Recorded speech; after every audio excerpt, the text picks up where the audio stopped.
Welcome back.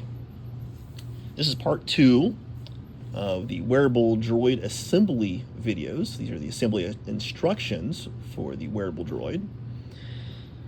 Now that we've glued in our magnets to our dome, now we have them here, everything should be nice and secure. We can now take these magnets off here in just a quick second. What we're going to do is we're going to put the magnets into the dome plate. And then we're going to take these little holders here.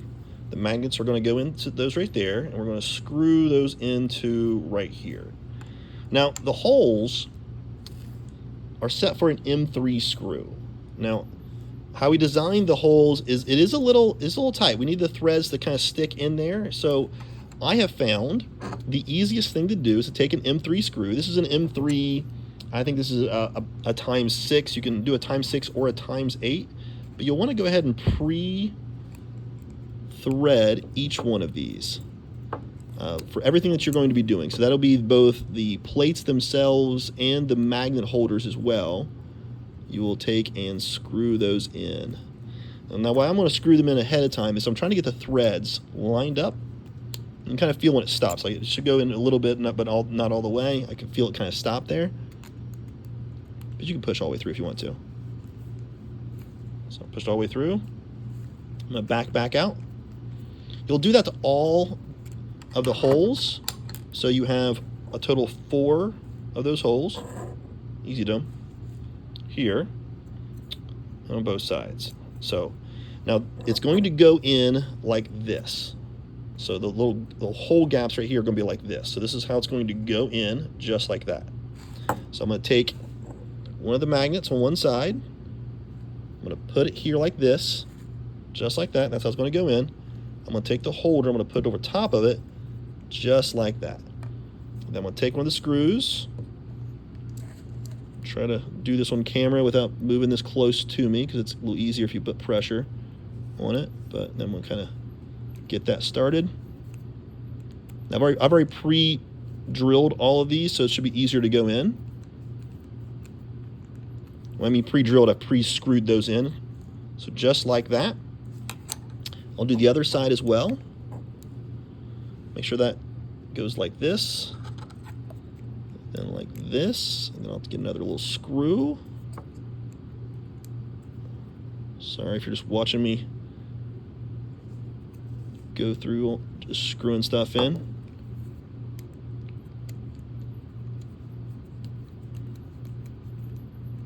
Just like that. I'll put 2 more screws in here. This probably should hold just fine just like this, but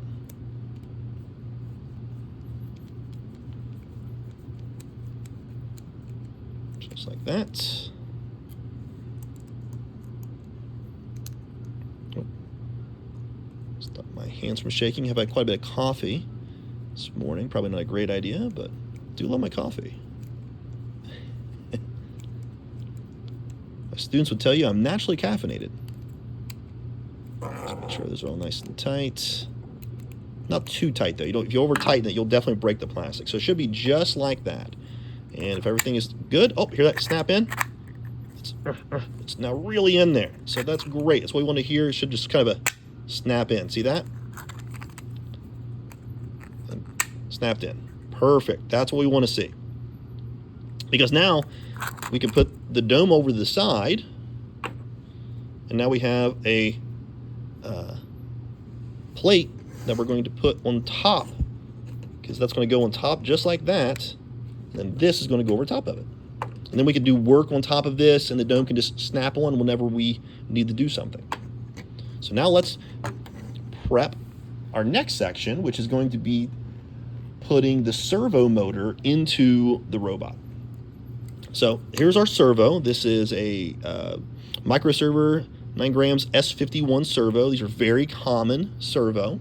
You can kind of see it's offset a little bit where the motor is. The design of the frame was set so that the middle of the servo right here would be the middle of the robot. So it goes in like this. I'm going to put the wire in first, like this. It should just slide and pop just in like that. Kind of notice where everything is. You can kind of see the holes right there.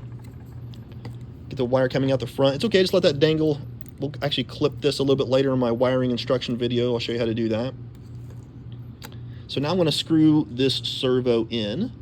I'm going to use some same screws. These are the M3s. I think these are ×8, a little longer, but doesn't matter. ×8, ×6 on the M3s are fine. So we'll go ahead and screw this guy in. Same process though. I've already done the holes on this, but you'll want to take a screw and take them through the holes.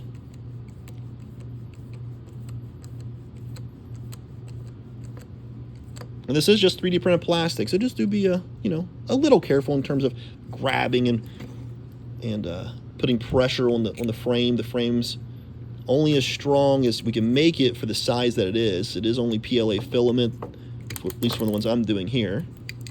You probably could print this in ABS. I do know of an educator that has printed one of these in carbon fiber, and it has been a challenge in terms of just prepping that.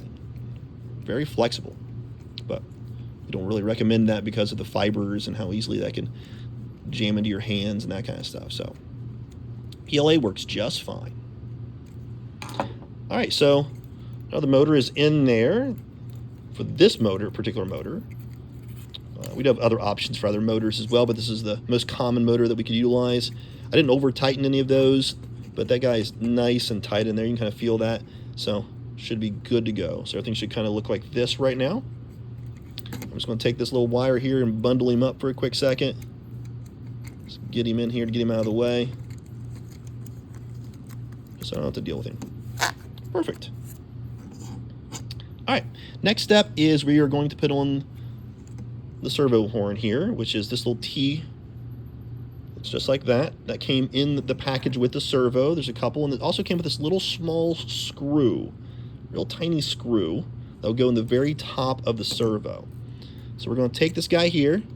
We're just going to place it on top after we put this in place. Now you'll notice how this is angled. One side is a little longer than the other, so make sure that you put in just like that. It should pop in like this.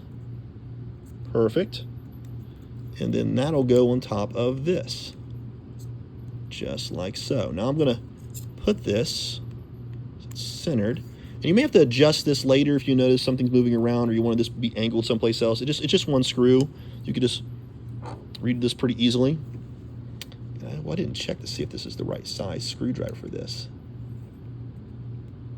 I don't think it is the right size screwdriver.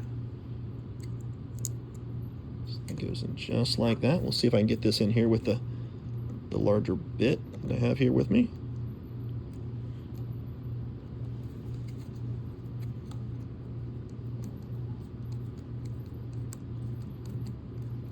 Yep, I'm good. Perfect. So by the end of that, it should look just like that. And the motor move back and forth. You don't want to do that too much to the motor. You could seize it up and cause problems with it. So just leave it just like that is fine. And then, yay, it's clipped right in. Woo! But that is the basic assembly. The last thing we need to do to finish this up is just really put our battery in here. Now, you can put this in for now and then take it back out later. It's really up to you, but the battery's going to go in just like this. And then here's the little holder that'll just kind of snap in at one time. Kind of goes up and down, so it kind of holds it there so nothing goes anywhere.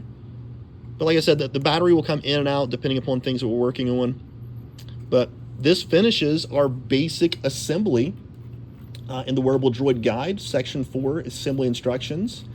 My next video that I will be doing will take us through the wiring diagram and other options such as buttons we can have in the bottom and speakers and magnets to clip it to our shirt and lanyards to attach around our neck and all the other module design functions that come with this wearable droid. So thank you for watching this. I look forward to making new videos shortly. Thanks.